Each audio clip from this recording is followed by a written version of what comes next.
Hello, I'm Gail Thompson with the Darby Creek Diaries.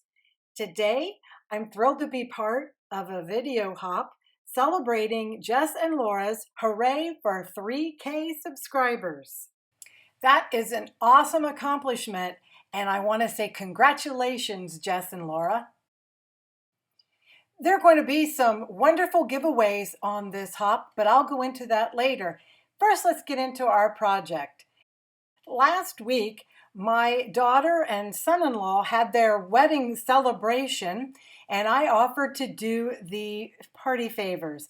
And it was a daunting task, let me tell you, but I want to give you some tips to make it easier for you. After getting out of the store with all those candy bars, I made the ultimate sacrifice and ate one so that I could show you the wrapper. It winds up being about 6 inches long and 5 3/4 deep, but you don't have to be exact. 6 by 6 will work. Off camera, I heat embossed with Versamark ink the Hero Arts marble background, and the reason you can see that is because my stamp was dirty. Now I'm getting out my Deco foil, which is a heat transferable foil, and I'm lining it up over my embossed image, and I'm going to just stick it into my carrier sheet, which is just folded over copy paper. I'm going to shorten it up though. It doesn't hurt the foil to go through without anything, but there's no point in doing it if you don't have to.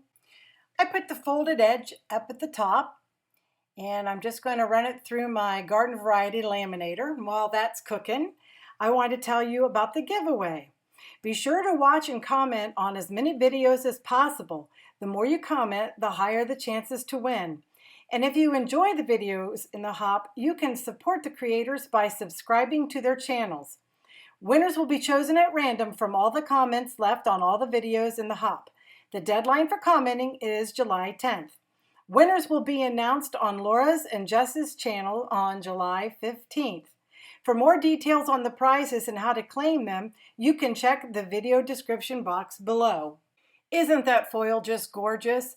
I meant to tell you that I did mask the center of that and also stamped in Happy Anniversary. I just masked it with a oval die. To make the labels, I just used plain copy paper and I used a laser printer. You can't use an inkjet, it needs to be a laser. And I just made 2 columns. It needed to be thin paper because I wanted the heat to be able to transfer through it. So I cut out the columns, and to make it go a little quicker, I cut up gold foil into strips just a little bit wider than what my writing was. Now, ordinarily, you would put the folded side into the laminator first, but it wasn't feasible because my laminator wasn't wide enough. But it still worked just fine, and you can see where it's made its impression. And now the reveal. Isn't that gorgeous? It just looks so professional. Now, I don't like to waste anything, so I decided that I would just shift the foil and then we could reuse it. You just want to watch where your lettering was, and I know how much space I had in between, so there's plenty. So I just laid it down and very carefully stuck it back in the laminator, and there's the next sheet. Now, I thought the quickest way would be to use adhesive sheets. We couldn't put these on ahead of time because I didn't want to run it through the laminator. For delicate ones, I recommend the Stick It. If you're going to use delicate die cuts that have a lot of holes in them. If you're just doing a straight edge, then the scrapbook.com is great and it's less expensive. So I cut a strip that's just a little bit bigger than the lettering, and I'm going to burnish it and make sure that it is down there good and tight.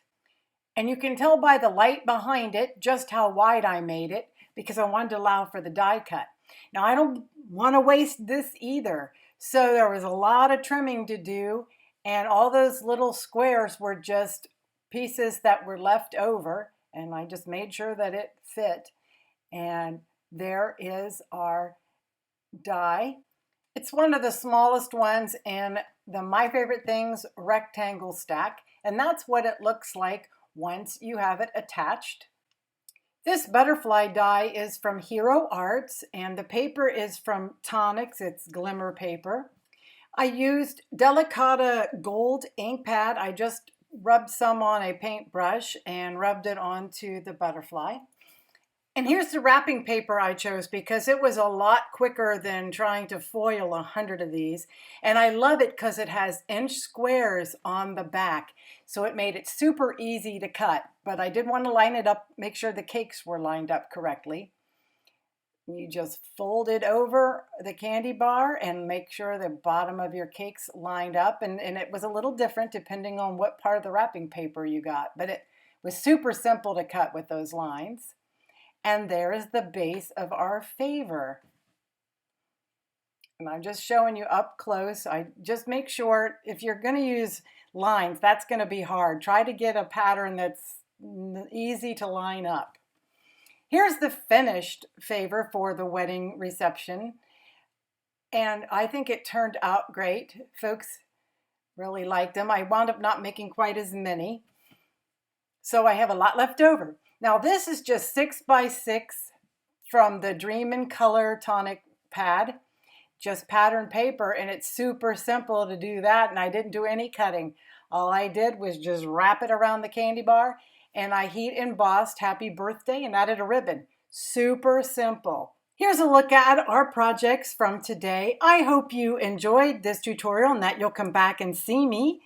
Here's the bride and groom. I thought you might want to take a peek.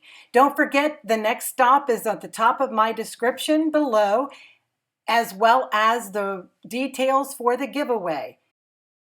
As always, it's a pleasure to bring videos to you, and I hope you enjoy them. Consider subscribing, liking, commenting, and sharing with friends. And check out my blog for more details at thedarbycreekdiaries.com. I'm going to leave a couple of videos here that you may be interested in. And until next time, bye-bye.